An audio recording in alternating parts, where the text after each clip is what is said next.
I welcome you for the second lecture on earthquake resistant design of foundation for NPTEL online course. As we discussed in the first lecture, there are 5 modules for this course, and the first module was on introduction, which we have already covered. Today we are going to start the second module, which is on the shallow foundations, and this module will have 5 chapters which are shown in the slide here. First of all, general requirements, bearing capacity and settlement, combined footings, raft foundations, and dynamic bearing capacity. So, today we are going to talk the first chapter of this module, that is the general requirements. And under the general requirements, first thing, types of foundations, basic criteria for design, terminology, and modes of soil failure. So, these will be discussed under this chapter 1 of the module 2. Let us talk about first type of foundations. You know that when we talk about the foundations, there are 2 dimensions. One is the width of the foundations and another is the depth of the foundation. If width of the foundation is more than the depth of the foundation, then we treat it as a shallow foundations. However, if it is other way, that means if a depth of a foundation is more than the width of the foundation, then we say it is deep foundation. Under the deep foundations, we have further 2 categories. One is moderately deep foundations. If the ratio of depth to the width is less than 15, but naturally more than 1, then it is called moderately deep foundation. However, if this ratio of depth to width is greater than 15, then it is deep foundations like pile foundations, well foundations, caissons. So, this is the like general classification based on the depth and width of the foundation. We treat shallow foundations. Choice of foundations depends on the requirements, and it is not easy because it depends on many factors. It will depends on the type of loads coming, it will depends on the type of soil, and it also depends on your objective for which the foundation is designed. However, for the regions of economy, the first choice for an engineer for foundation is shallow foundation, because given the same situation, the shallow foundations is more economical compared to other types of foundations. Therefore, as far as possible, one should use the shallow foundation even when earthquake loads are considered, provided that shallow foundation is adequate. If we find that shallow foundation is not adequate, then only we go for other types of foundations like piles, piers, wells, and other things. Before we discuss the shallow foundation in detail, let us see the different situations where you have different types of foundations. So, you could see in this slide that there are 6 situations A, B, C, D, E, F. In the first case, when we see for A case, you have this dense sand which is going up to great depth. For B case, instead of sand we do have clay, and that is also going to up to great depth. And the third case, you have soft clay up to great depth. So, on all these situations, and before the soft clay, on the top of it there are stiff clay up to 3 meters. So, in these 3 situations, normally shallow foundation may be okay for the normal loads, but if the loads are excessive, unusual, and if you have the earthquake loads, then we may require deep foundations depending on the severity of the loads coming. Then if we see the case D, E and F, and in for D case there is a soft clay up to 15 meter and then it is situated on the rock, while for the E case up to 6 meter there is a soft clay, but it is underlain on medium dense sand which is extending quite deep. In both the situations deep foundations are required because you have soft clay in both the cases up to quite depth. So, if we compare D and E with A, B and C, then you could see the difference is that the condition of the soil. So, because in A case sand was dense, in B case clay was stiff, and in C case you do have stiff clay up to 3 meter. But when we see D and E cases, then you do not have any dense sand or stiff clay. As a result, we need to go for deep foundation. When we consider the F, which is loose sand up to great depth, in that case we need to use a raft, or we need to densify the soil, or we need to go for the piles. So, out of 3 options, whether raft foundation, densification or pile foundation will be required in this case. Continue with this, we do have other cases given here. You see G, then H, I are there.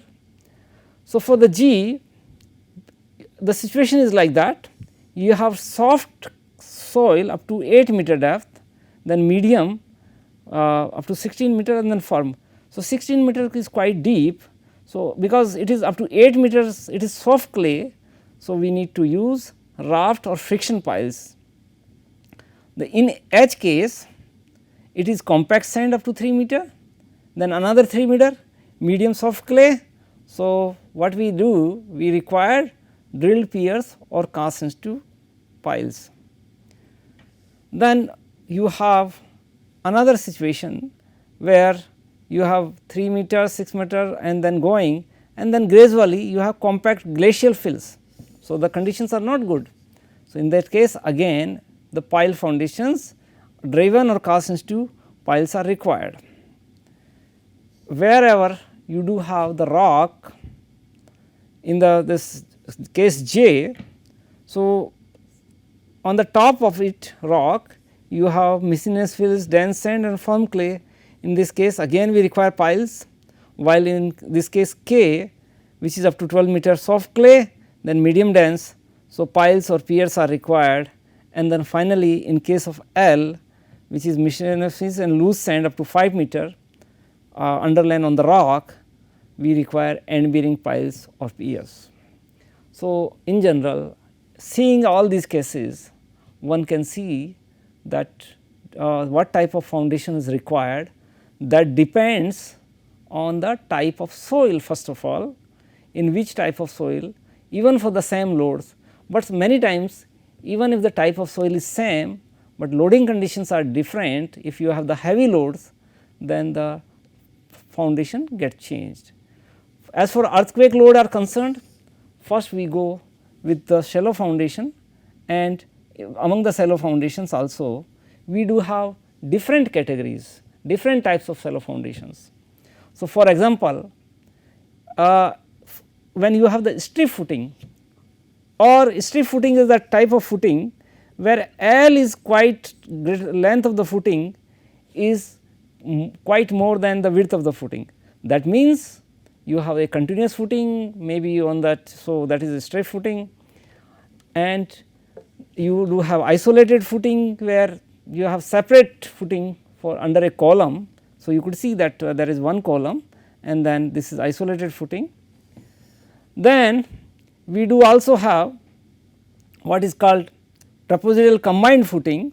In case of trapezoidal combined footing, you do have that footing under the two columns has been combined to each other, which can be seen in this slide, and this could be either rectangular or trapezoidal. In this case it is trapezoidal. Then you could have rectangular combined footings, which is given in this case, and finally it could be either mat or raft foundations. So, basically if I separate it out, one category is you have strip or isolated footing, second trapezoidal combined footing, and third one is raft foundations, and all these we will discuss in detail during this course. Now, the relevant codes which are related to this course are given here. You have IS 1904, which is a code of practice for design and construction of foundation in soil, general requirements, and this is published by Bureau of Indian Standards, New Delhi. Then you do have another code 6403, which was first published in 1981 and reaffirmed in 2002. That is a code of practice for determination of bearing capacity of shallow foundations, again published by BIS. Then there is Eurocode 7, that is basically on geotechnical and related to the shallow foundations. So, that is also relevant for this course. Within the domain of shallow foundations, there are different terminology which is required while going for the design of foundations, and those terminology which we are going to discuss.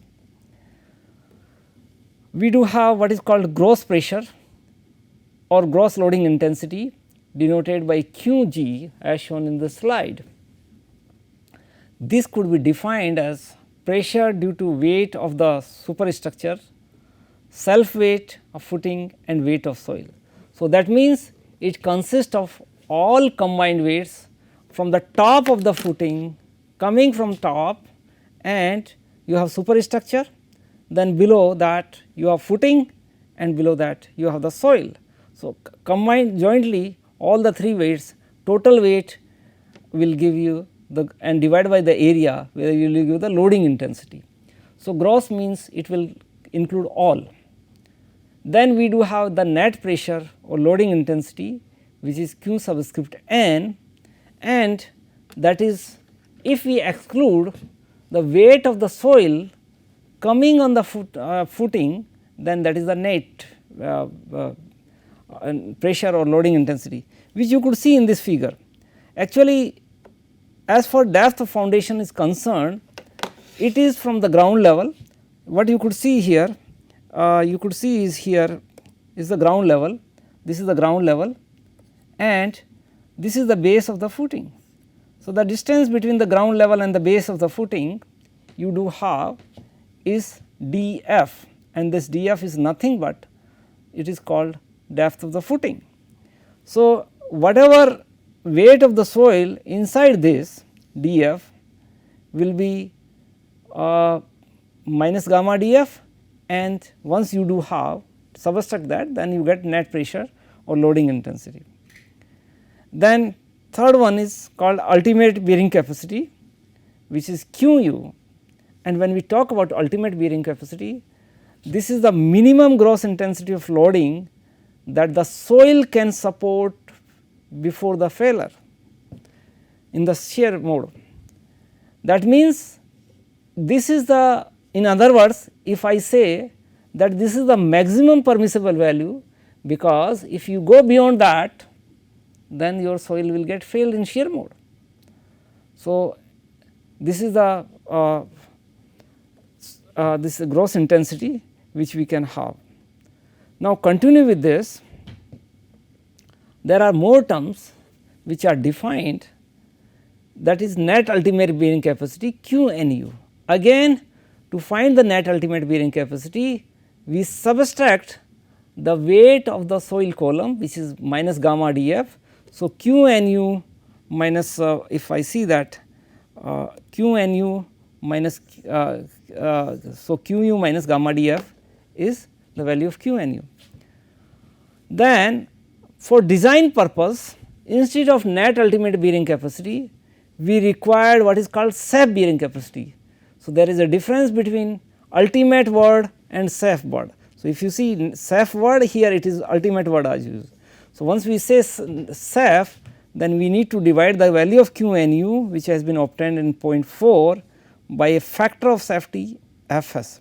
So, once we divide this factor of safety Fs, then we get the value of QNS, and naturally the value of the factor of safety cannot be less than 1. Typically for the foundations, this is taken between 2.5 and 3. So, for this without earthquake, the minimum value of recommended of factor of safety is 2.5, but while considering the earthquake load, the value of factor of safety may get reduced. Then the last one is called the safe bearing capacity, which is QS. If we add the weight of the soil column again to the net safe bearing capacity, then what is called as safe bearing capacity, and this safe bearing capacity is also called popularly QS is also called in short SBC. So, safe bearing capacity. So, this SBC is very popular, and SBC is given by this relation which is here, and you could see that this is QNS plus gamma df, that means QNU divided by factor of safety plus gamma d. Here one thing to be noticed, that under gamma df there is no factor of safety is used, because this pressure is added in full. So, this is the final equation to find the safe bearing capacity from this. But in this equation you could see that the value of QNU is given by QU minus gamma df, where gamma df is known to you. So, if we are able to get the value of QU, then we can find the safe bearing capacity. So, our ultimate objective is now left out, that to find the value of QU. So, in the next slide we are going to give the answer that how to find the value of QU, that will be our objective. So, for that first let us see that how soil gate failed in different modes of soil failure. So, for that purpose what you have, that modes of soil failure, you have for horizontal strip footing, which is resting on the surface of homogeneous soil and subjected to gradually increasing load, then let us discuss the characteristic load settlement curves. So, you know that when we conduct some test, then we can get the load settlement curve from the some test, for example plate load test. So, once you conduct the plate load test for this the settlement curve or the like can be found using what is called plate load test, and which is called in the short PLT. Using PLT, the curves which has been shown in these figures can be here. You can see that this is like given in this figure. So, the load settlement curve for 3 different situations A, B, C. Now, let us see that what is in these different scenarios. If you have the general shear failure, and the general shear failure is the case when you have the very dense soil, for example dense sand, or which is behave like a brittle type material. In case of general shear failure, what I could observe, that there is a kink here, you could see that this point. So, load settlement curve have a particular kink, and after that it gets changed, and if we see the failure pattern is suggesting that there are bulging of the soil at the surface, and this is applicable for very dense sand or stiff clay. When we talk about the second mode of failure, which is called punching shear failure, in case of punching shear failure, you have which is applicable for highly plastic soil. You could see there is poorly defined failure pattern, it is not like this. Here we do not have kink like which is shown in the first part A, you have only a smooth curve, and the third one is called local shear failure. Local shear failure is the condition between general shear failure and punching shear failure. So, this occurs mostly in medium dense or firm straight. You could say you have well defined ways, but you do not have the well defined pattern which has been seen. So, if I see the curve of load settlement of the third case, it lies almost between the A and B case. So, in A case you have the kink, in B case you do not have. Here you have this higher load for the same value of settlement here compared to the B, but you do not have the clear kink which is shown in case of A. So, depending on the type of soil, it may undergo either general shear failure, local shear failure or punching shear failure. Punching shear failure occurs mostly in the organic soils, which is very poor soils.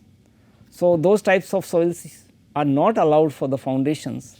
So, as a result, later on either we may go for that either for general shear failure and the local shear failure, and we avoid the punching shear failure. So, that will be our objective. Now, let us first discuss how to deal with this case, first case general shear failure. Once we have this, we are done with this, then we will come to the local shear failure. And this slide, before we go ahead, let us see, this shows that how the relative density affect the modes of soil failure. In this figure, you could see that on x axis there is a relative density, while on the you have on y axis the ratio of the depth to width, which is ranging from 0 to 5 and 10. What you could see that when the relative density is more than 70%, you have the general shear failure, but when the relative density is less than 70% and more than 30%, then you do have the local shear failure zone, while when the relative density is less than 30%, then you have punching shear failure zone, as and said that punching shear failure is avoided. But there is a effect of depth also. For the same relative density, higher the depth, then you come under the category from general shear failure to the local shear failure zone. So, that but when we do have higher the depth, then you are aware that it is going for the not for the shallow foundation, it is going in the different category. So, that is why that will be discussed later when we discuss about the deep foundations. Now, before we move to this how to find the bearing capacity and other things, let us see that what are the basic criteria for design. And for the design, we do have first criteria is location and depth criteria.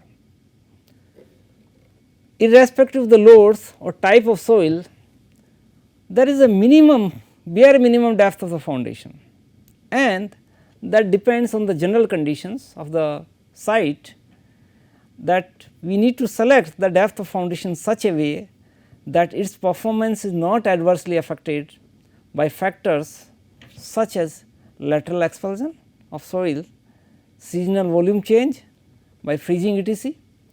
So, in that case, and the bare minimum depth of foundation is 0.5 meter. So, even if you are constructing a boundary wall which does not have carrying much load, its height is very small, like even if it is not much height, still we need to use minimum 0.5 meter. So, it can be said that minimum depth is here, minimum is suggested is 0.5 meter. So, 0.5 meter is the case, and when the loads increased, then naturally the value of this depth of foundation need to be increased further. The second is bearing capacity criteria. When you design your foundation, suppose your foundation is rectangular, then design means what is the depth of the foundation and what is the width of the foundation. Then bearing capacity, it should be such that dimension of the foundation or footing should be such that it is safe against shear failure with an adequate factor of safety. What is a factor of safety, which we have already discussed, and adequate means here typically the factor of safety should be in the range of 2.5 to 3. Then one of the most important criteria is settlement. If your footing or foundation is safe in the bearing capacity, it does not mean that this is fine, rather we need to apply the check for the settlement, and you have seen in the first lecture that due to the large settlement or excessive settlement, the buildings got tilted in Japan during the Niigata earthquake. I have shown you the slides during the Niigata earthquake, and a classic example of the settlement is the worldwide is the Pisa's Leaning Tower. Pisa's Leaning Tower is a geotechnical settlement problem, where the building got settled due to the excessive settlement. So, when we talk about settlement, there are differential settlement, then you do have the total settlement. So, differential settlement should be minimum and naturally within permissible limit, and differential settlement is normally a fraction of total settlement.